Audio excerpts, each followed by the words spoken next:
parce que vous êtes la première personne à pouvoir agir sur votre vie. Bienvenue sur le podcast Mieux Vivre. Je suis Tania Lafort, je dirige le centre de formation Réa Active à Annecy, formation en PNL, coaching, hypnose. Le podcast Mieux Vivre, c'est chaque semaine une thématique précise pour mieux vous comprendre les mécanismes de votre cerveau en toute simplicité. Chaque semaine, découvrir un outil concret par épisode et en quelques minutes. Pour vous aider à rebondir face aux difficultés de la vie, à réussir vos projets et ou tout simplement à être au top de vous-même. Si vous appréciez ces podcasts, pensez à vous abonner et à partager. Bonne écoute à vous. Abordons maintenant le driver Sois parfait, version analyse transactionnelle. Je vous rappelle que le driver Sois parfait est lié à un message que j'ai entendu, compris ou interprété quand j'étais enfant. Et l'idée, c'est que l'enfant que j'étais a compris, pour être aimé, il faut que je sois parfait. Il faut que ce soit bien, il faut que ce soit irréprochable. Alors, on peut tout à fait attraper, si je peux m'exprimer ainsi, ce driver avec des parents qui nous aient dit « peut faire mieux, le peut faire mieux de l'école, il faut que ce soit parfait ». Si c'est pas parfait, c'est pas bien. Tu as eu 16 en maths, oui, mais tu aurais pu avoir 17, donc tu peux faire mieux. Donc tout ceci va développer parfois un driver Sois parfait qui a des avantages aussi et des inconvénients. La personne qui a un driver Sois parfait a une tendance à chercher bien sûr la perfection dans tout ce qu'elle entreprend, en mettant de l'action sur la précision, l'ordre et souvent en se fixant des standards très très élevés. Donc, ces personnes ont des exigences vis-à-vis d'elles-mêmes importantes. Elles s'imposent des normes de performance très très élevées et parfois, voire souvent, irréalistes, alors qu'on ne lui demande pas d'atteindre ce genre de choses. C'est elle-même qui se les impose. Elle a aussi des exigences vis-à-vis des autres. Attendre des autres qu'ils répondent eux-mêmes à des normes élevées de perfection. C'est-à-dire qu'elle va être très très exigeante vis-à-vis des autres.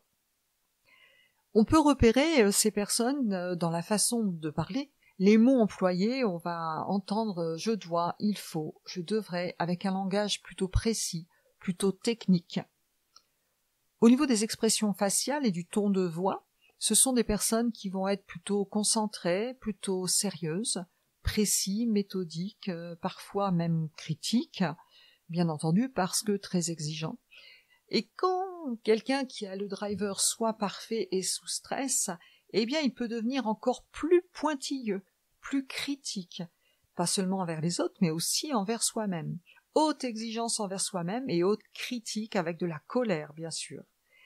Les messages négatifs que se donne un Sois parfait, je ne suis jamais assez bon, je dois toujours faire mieux.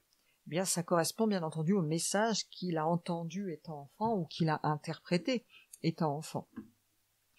Au travail, ces personnes font un travail méticuleux, avec un grand souci du détail. On peut même avoir du mal à terminer les tâches en raison de la poursuite de la perfection. C'est-à-dire que comme il faut être parfait, les tâches peuvent prendre beaucoup plus de temps. On n'arrête jamais la perfection, il y a toujours un détail, on peut toujours améliorer. Alors c'est très intéressant au niveau du travail, parfois, à l'excès, ça peut aussi donner du retard et ça peut aussi irriter l'environnement. Si cette personne est manager et qu'elle manage avec ce driver, elle va aussi avoir des attentes élevées envers les employés, avec un accent particulier sur la qualité et la précision. C'est comme ça, il faut que ce soit précis, il faut que ce soit parfait, je ne supporte pas l'erreur. Dans le temps, comment cette personne Sois parfait va s'organiser dans le temps? Souvent c'est une planification minutieuse, avec des normes élevées pour la gestion du temps et la productivité. Comment réfléchit cette personne? Elle est plutôt axée sur l'analyse, mais surtout critique. Tendance à la rumination sur les erreurs ou les imperfections. On n'a pas le droit à l'erreur avec un Sois parfait. On n'a pas le droit à des petites imperfections, c'est absolument intolérable. Elle apprécie chez les autres certaines qualités. Elle apprécie quand les autres sont compétents. Elle apprécie la précision. Elle apprécie le dévouement chez les autres. Les craintes et les peurs importantes pour les personnes qui ont un driver Sois parfait, c'est l'erreur. Ne fais pas d'erreur. Peur de l'imperfection, peur du jugement des autres. Et du coup, dans l'environnement du travail, quel effet ce driver peut avoir sur les autres? Eh bien, ça peut créer un environnement de travail aussi stressant, avec des attentes parfois irréalistes.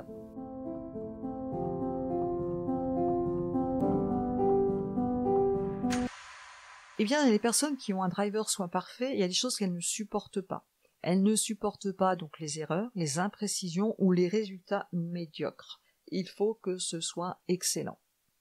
Si vous voulez motiver quelqu'un qui a un driver soit parfait, eh bien, ses strokes préférés, ses marques de reconnaissance préférées, sont liées à l'exactitude, la compétence, la réussite. Ça, c'est vraiment, vraiment important pour elle.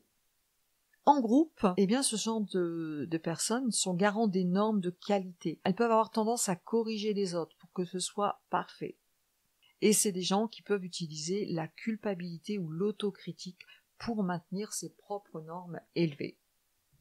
Alors, vous voyez, le soi parfait, on le reconnaît aussi dans le profil 1 de l'énéagramme. Si vous ne connaissez pas l'énéagramme, je vous invite à voir le podcast sur l'énéagramme. Bien entendu, en fonction des approches, on pourrait tout mélanger pour faire des liens.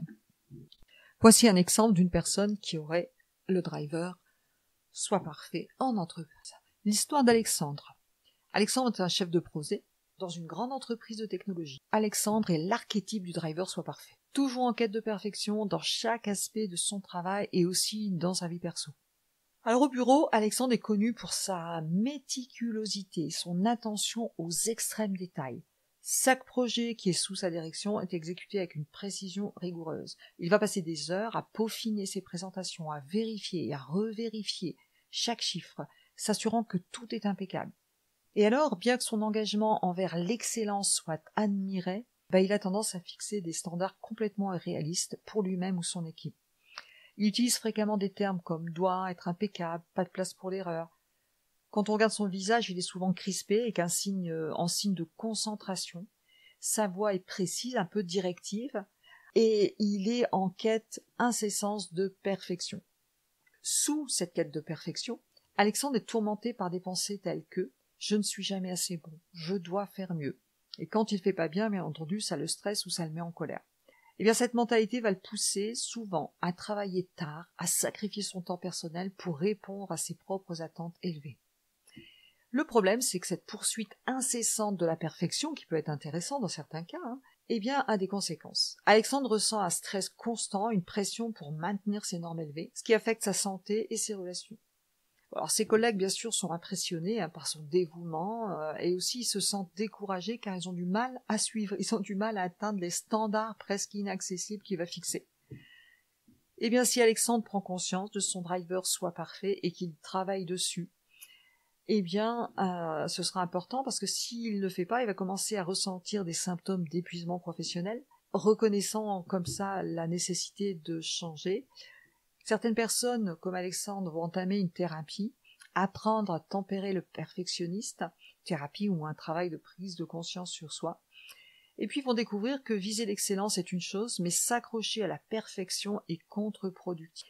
Eh bien, Alexandre va apprendre que progressivement, il va apprécier d'être suffisamment bon, déléguer des tâches sans attendre qu'elles soient réalisées exactement comme lui le ferait. Il va adopter des affirmations du type « je fais de mon mieux, c'est suffisant » pour essayer de contrecarrer ses pensées négatives internes.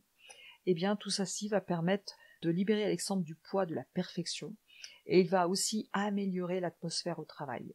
Et Alexandre va devenir ainsi un leader beaucoup plus compréhensif et accessible, et ses collègues vont se sentir beaucoup plus valorisés et compétents sous sa direction. Il reste exigeant, bien entendu, mais sa quête d'excellence est maintenant équilibrée, avec un sens du réalisme et du bien-être personnel. Voici donc l'histoire d'Alexandre, à titre d'exemple. Est-ce que vous vous reconnaissez dans ce driver soit parfait? Si c'est le cas, on peut changer. En faisant un travail sur soi, on peut vraiment changer des choses. Et vous voyez la puissance de l'analyse transactionnelle. Se reconnaître dans ces drivers peut être vraiment intéressant parce que c'est le début du changement.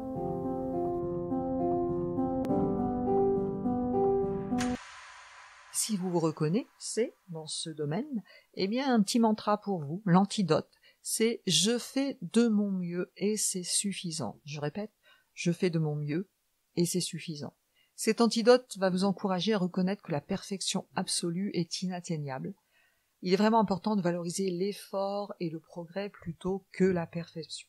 Petite astuce, maintenant, si vous avez quelqu'un, vous êtes manager et vous avez quelqu'un autour de vous qui a un driver soit parfait. Eh bien, je vous encourage à encourager justement la flexibilité et la progression plutôt que la perfection. Si vous avez un employé qui est constamment en train de peaufiner des projets jusqu'au-delà des délais, expliquez-lui que vous appréciez sa précision, mais qu'il est également important de respecter des échéances. Pas obligé d'être parfait, faire le tri entre ce qui doit être vraiment parfait, excellent, et ceux qui n'est pas obligé de l'être. Voilà quelques exemples pour les drivers, soit parfaits.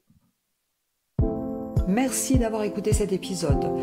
Vous retrouverez tous les liens dans le descriptif du podcast. Vous pouvez nous retrouver sur notre chaîne YouTube. Vous pouvez télécharger des ressources gratuites, e-books.